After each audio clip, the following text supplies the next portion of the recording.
What's up, y'all? It's your boy C, coming back at you with another episode of C's Retro Garage, coming to you from the freed state of Florida, here in outer space. Gonna address the dreaded P0496 error that is not that uncommon on Buick Encores, Chevy Trax, Chevy Sonics, Chevy Cruises, Buick Muranos, Buick Encores, like my neighbor's car right over there, Chevy Traverses. So it's not that uncommon on the 4-bangers and the V6s. And fear not, it's not as ominous as you think. Stick around.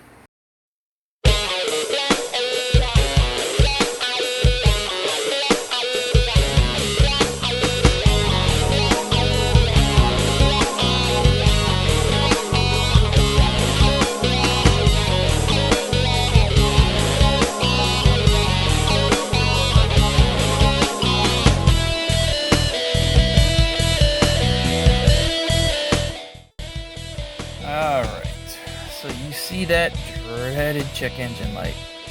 The check engine light half the time is a whole lot of do about nothing. Sorry, it's just true. There isn't much to that shit other than emissions crap. Now, unless you live in a state like California where they care about that crap, or certain counties in other states where they do emission testing, it's really not that much of a concern. But usually when the check engine light's on, that does mean something is not working as it should. So you could be looking at some, decreased gas mileage, maybe a little bit of a rough idle, poor performance.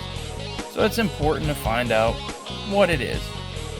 In this case, we're going to use our trusty code reader. Let me show you this guy here, where it goes. So the ODB, is it ODB2? I always forget. Or is it OBD? Onboard diagnostic, right? It's OBD. Okay. So the OB port goes here. I've already taken the liberty of connecting it. But just for those who may want to see it, I'll go ahead and unplug it. I don't know how well you can see, but it's right about there. Let's give it a little light. See it right there. Okay. Here's our little reader. Nothing fancy. You don't need anything expensive for this particular job. You can see it's notched in a certain way. It'll fit right down there. So you'll see me just reach down, plug in, pop this sucker in. And you want to make sure that your key is in the on position, but your ignition hasn't turned over, so the engine's not on, just in the on position right there. So you got your code reader. Let's turn off the light here so we have less reflection. And as you can see, we're going to scan for codes. So it's looking for codes. It's found a code. So we want to read the codes. And it's found engine codes. Now P0496. So you're looking at this code right here. It's pretty self-explanatory. It's the evaporative emission system high purge flow, which is if I'm saying the name of the part correctly, it's the valve purge canister solenoid, or simply known as the purge valve, which is what a lot of people just call it. It's actually right under the hood. Shouldn't be too difficult to find. That's what this is most likely indicating. Now at this point, there's one other thing you can check. It'd be very easy, but what we're going to do here is take a look at the other two codes, and they're related. Okay, so then we can look at the other codes, no codes, and then we can just go back to the previous menu. Let's go erase the codes. Now that we know what they are, yeah, we're going to erase them. And we're done. Now, turn off our ignition. So we put our windows up here, just in case it rains. We don't want to forget about it. Go ahead and turn off the car, and let's go check problem fix number 1. So this is problem fix number 1. Check the gas cap. Okay. Best part, it even says it on there. See? Hear that click? Sounds good. Normally you would just start the car and see what happens, and I would say why not? Let's go ahead and do it and see if that's the fix. Could be. Just don't know. And look, there's no check engine light. That doesn't mean it won't come on later. Okay? But for right now, there's no check engine light. It could simply be the gas cap. But for the sake of this video, we're gonna take a look at that valve purge. So we'll go right under the hood. Turn my wife's radio back on here. Don't want to leave it off. Let the car idle for a little bit, see what happens. Give it a little bit of gas. Maybe put it in drive. Yeah, I know the door's open. See if it turns. See if we get any little play there. Doesn't appear that we're getting anything special. A little gas. Okay. No gas. I mean, no check engine. Excuse me. Long day, guys. But let's go ahead and take a look under the hood. So now you're under the hood of the car. And the first thing you should tell yourself is, well, where's this purge valve? On the V6s, like the Enclave and the Traverse, they're usually mounted right here on the front. That's about a canister about this size. On these Encores and these Chevy Trax, Chevy Sonics, Buick Veranos, it's that guy right there. Now, I'm not touching it because this is hot. Okay, this car's been running for about an hour, so it's pretty hot. But this is your valve here. As you can see, the 2 green clips pull off. The electrical part pulls out there, and that valve comes off.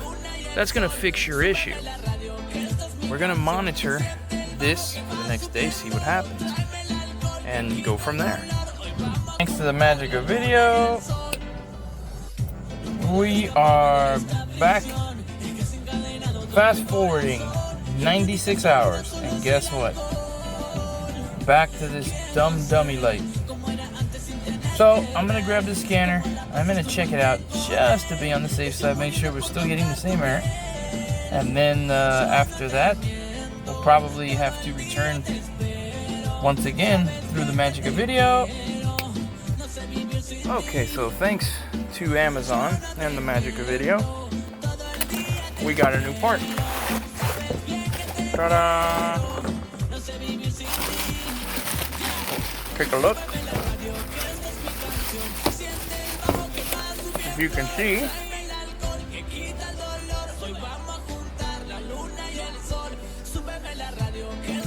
right there, that's a match. Not that difficult to do. A couple clips.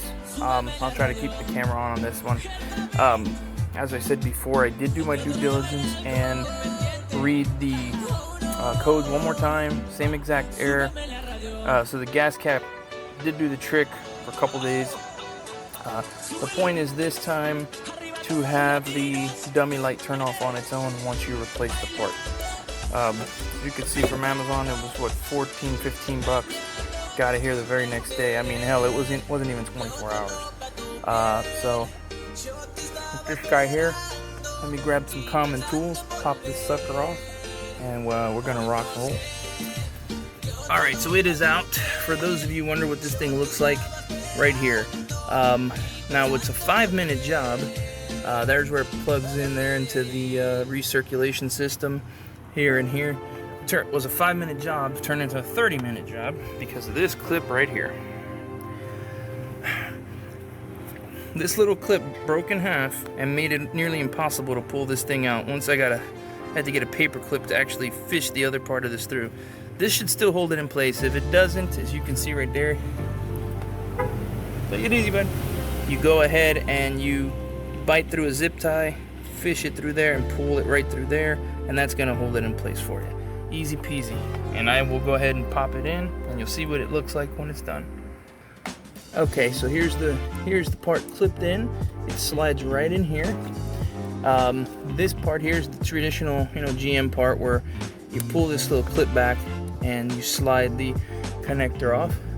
So for sake of this exercise, I'll go ahead and let's fish it through here. We will go ahead and slide this back on, or I think this was actually the rubber piece for the old one. Let's take it off. We'll go ahead and we'll just slide this thing right back on, just like so. Goes in place. This part here, just squeeze. It's a squeeze fit. When you're pushing in, you just push it right through. You hear that click?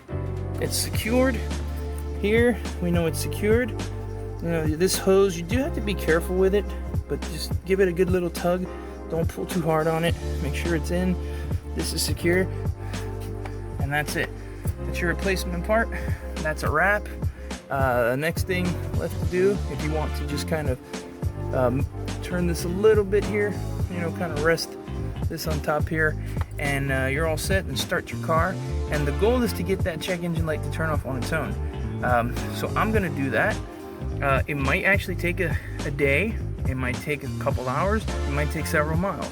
But with the magic of video, you know what? Switch hands. Magic of video. Alright, so let's go ahead and fast forward 80 hours. And at this point, there is no check engine light. Although I will admit, around the 25-26 hour mark, the old ball and chain got sick and tired of staring at the check engine light, so I had no choice but to clear the code. But with that being said, we're now, what is that, 3 days removed? Or 2 days removed, sorry. A little bit more, 2.5 days removed. And as you can see, there is no check engine light. Little rev there. You can see everything sounds good, feels good, idle is steady. We're good to go, folks. And that is how you take care of that pesky, dreaded, hated, awful, no good P0496 error. That's a wrap. And that is the end of that, guys.